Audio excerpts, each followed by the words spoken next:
મહત્વપૂર્ણ સમાચાર પ્રાપ્ત થઈ રહ્યા છે। વરસાદને લઈને હવામાન વિભાગની મોટી આગાહી। રાજ્યમાં 2 દિવસ ભારે વરસાદ વરસી શકે છે। આજે 6 જિલ્લામાં ભારે વરસાદની આગાહી કરાઈ છે।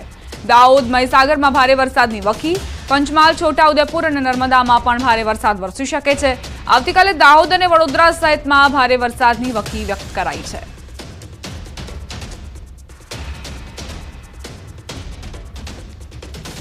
डिस्ट्रिक्ट इसमें है, इसमें दाहोद है, अरावली है, महिसागर है, पंचमहल है, छोटाउदेपुर है एंड नर्मदा। और डे 3 में दाहोद, छोटाउदेपुर, पंचमहल एंड वडोदरा। ये है आज का हेवी रेनफॉल का वार्निंग, येलो वार्निंग दिया गया है। પંચમહાલથી સમાચાર। હડફ ડેમના દરવાજા ખોલવામાં આવ્યા। ઉપરવાસથી પાણી આવતા ડેમના 3 દરવાજા ખોલાયા। મોરવા, હડફ અને ઉપરવાસમાં થયેલા ભારે વરસાદના કારણે હડફ ડેમની રૂલ લેવલ સપાટી જાળવવા પાણી છોડવામાં આવ્યું। હાલ ડેમના 3 દરવાજા ખોલી 15,000 ક્યુસેક પાણી હડફ નદીમાં છોડવામાં આવી રહ્યું છે।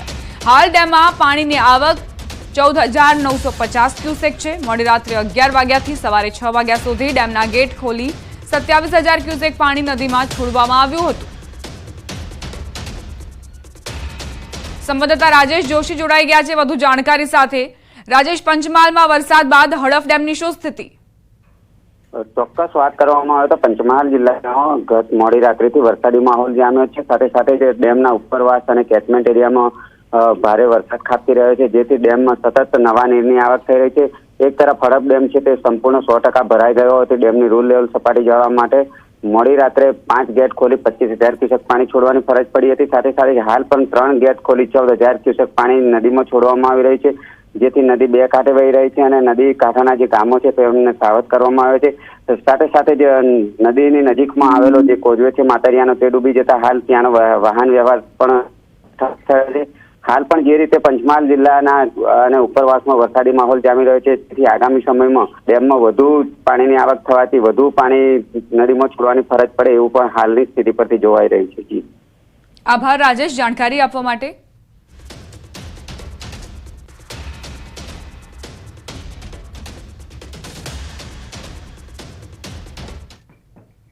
બુલેટિનમાં રોકાઈશું એક નાનકડા વિરામ માટે। આપ જોતા રહો ન્યૂઝ 18 ગુજરાતી।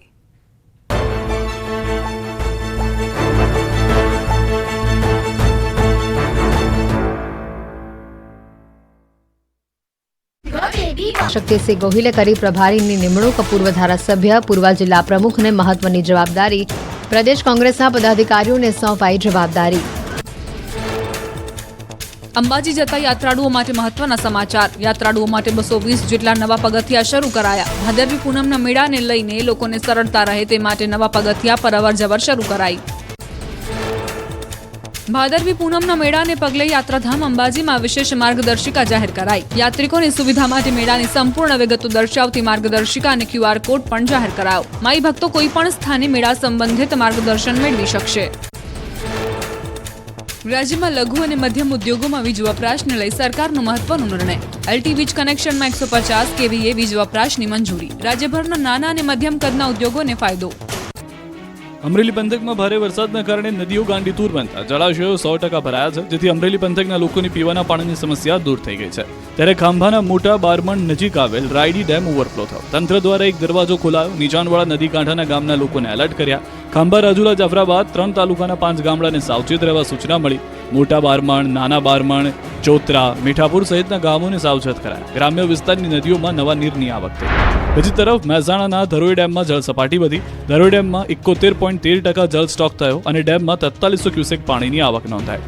ડેમમાં ભયજનક કુલ 622 ફૂટ જળ સપાટી હોય છે, ત્યારે હાલ ડેમની જળ સપાટી 614.03 ફૂટ પર પહોંચી। ધરોઈ ડેમમાંથી મહેસાણા, પાટણ અને બનાસકાંઠામાં પાણી અપાય છે।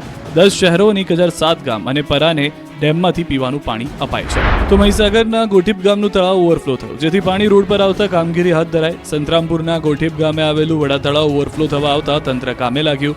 વડા તળાવ ઓવરફ્લો થયાની વિગત મળતા ડોક્ટર કુબેર ડિંડોર સ્થળ પર પહોંચ્યા। પાણી રોડ પર આવતા રોડ પર ટ્રાફિક જામ થયો। ખેતરો તેમજ ગામમાં ઘૂસે તે પહેલા વહીવટી તંત્ર સાથે શિક્ષણ મંત્રી પણ કામે લાગ્યા। તળાવના પાણી રોડ ઉપર આવી જતા વાહન ચાલકોને અડચણરૂપ બનતા તાત્કાલિક નીક બનાવી પાણીને કેનાલમાં વાળવામાં આવ્યું।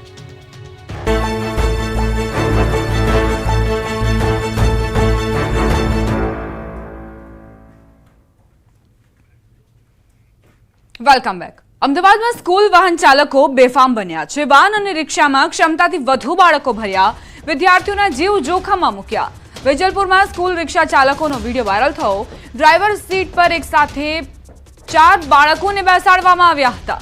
તો જ્યારે ડ્રાઈવ ચાલતી હોય ત્યારે આ સ્કૂલ વાહનના ચાલકો એવા દાવા કરતા હોય છે કે હવેથી એવું નહીં થાય, પરંતુ હકીકત એ જ છે કે જેવી ડ્રાઈવ પૂરી થાય આ લોકો પોતાની રીતે જ મનમાની કરતા નજરે પડે છે. વેજલપુરમાં કઈ રીતે વાહન ચાલકો અને રિક્ષા ચાલકો બેફામ વાહનો ચલાવી રહ્યા છે તેની તસવીરો સામે આવી. સંવાદદાતા સંજય ટાંગ જોડાઈ ગયા છે વધુ જાણકારી સાથે. સંજય, આ 2 વિડીયો અત્યારે ખૂબ વાયરલ થઈ રહ્યા છે, શું હકીકત? બિલકુલ દીપા, ફરી એકવાર ક્યાંક ને ક્યાંક જે સ્કૂલ ના જે બાળકો સાથે સ્કૂલ વાહન ચાલકો, સ્કૂલ રિક્ષા ચાલકો ખિલવાડ કરતા હોય, જે તેઓના જીવ જોખમમાં મૂકતા હોય તેવા દ્રશ્યો જે છે તે સામે આવ્યા છે. જે પ્રકારે વિડીયો વાયરલ થયો છે કે એક વેજલપુરનો જે વિડીયો છે કે એક સ્કૂલ રિક્ષા ચાલક જે છે 4 બાળકોને ડ્રાઈવર સીટ ઉપર સાથે બેસાડ્યા છે. એટલે કે ક્યાંક ને ક્યાંક બાળકોના જીવ જોખમમાં મૂકી અને આ પ્રકારે જે છે તેઓ વાહન ચલાવતા હોય છે અને એ ક્યાંક ને ક્યાંક વિડીયો જે વાયરલ થયો છે તે સામે આવ્યું છે. એક તરફ થોડા સમય પહેલા જે ટ્રાફિક વિભાગ દ્વારા અને આરટીઓ વિભાગ દ્વારા જે ડ્રાઈવ કરવામાં આવી હતી, જેવી એ ડ્રાઈવ પૂરી થઈને ફરી એકવાર જે છે તે સ્કૂલ ચાલક, રિક્ષા ચાલકો અને વેન ચાલકો જે છે તે બેફામ બન્યા છે અને બાળકોના જીવ ક્યાંક ને ક્યાંક જોખમમાં મુકાતા હોય તેવા દ્રશ્યો જે છે આ વાયરલ થયેલા વિડીયોમાં જોવા મળી રહ્યા છે. દીપા, આભાર સંજય જાણકારી આપવા માટે. સમાચાર ધોરાજીથી પ્રાપ્ત થઈ રહ્યા છે, જ્યાં પિતા પુત્રનો આપઘાત. ભાદર નદીના પુલ પરથી પડતું મૂકીને આપઘાત કર્યો. ઘરેથી છોકરાને ફરવાનું કહી ભાદર નદીમાં ઝંપલાવ્યું. પિતાએ 9 વર્ષના દીકરા સાથે ભાદર નદીમાં ઝંપલાવ્યું હોવાની જાણકારી. દીકરો અને દીકરી તેમજ પિતા ફરવા ગયા હતા. સાથે ગયેલી દીકરીએ મામાને ફોન કરીને જાણ કરી વિગત આપી. આપઘાતનું કારણ હજુ જાણી શકાયું નથી. ફાયર બ્રિગેડના તરવૈયા દ્વારા શોધખોળ શરૂ કરવામાં આવી.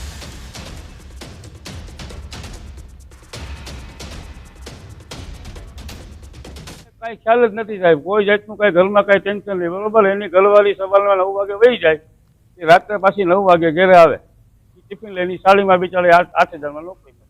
આ ભાઈ રિક્ષા હતો.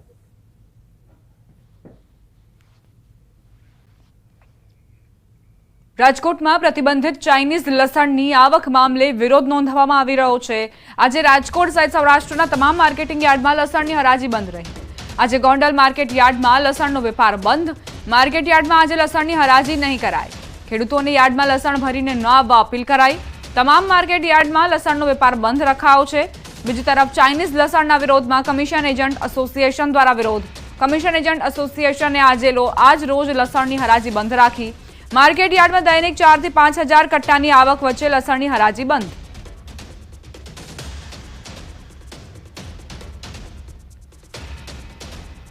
આખા દેશના માર્કેટિંગ યાર્ડો તેમજ વેપારીઓ આજે લસણના વેપારથી અળગા રહેવાના હોય ત્યારે Rajkot marketing yard commission agent association તેમજ લસણના વેપારીને સંપૂર્ણપણે ટેકો જાહેર કરે છે અને આજે સૌરાષ્ટ્ર તેમજ ગુજરાતના તમામ માર્કેટિંગ યાર્ડો જે લસણનો વેપાર કરતા હોય એ વેપાર આજે બંધ રાખી અને 1 દિવસ પૂરતું સમર્થન આપી અને એને સહકાર આપીએ છીએ. પ્રતિબંધ મૂકવામાં આવ્યો કે ન આવ્યો એ તો ગવર્મેન્ટ લેવલે છે, પણ અમે અહીંયા વેપારી ખેડૂત તરીકે કમિશન એજન્ટ તરીકે જે અમે એવું નક્કી કર્યું છે કે વિદેશી માલ જે અહીંયા આવ્યો ચોરી છુપી આવ્યો હોય, જો ઇમ્પોર્ટ કોઈ વેપારીએ કરેલો ન હોય તો અંદર આવે નહીં.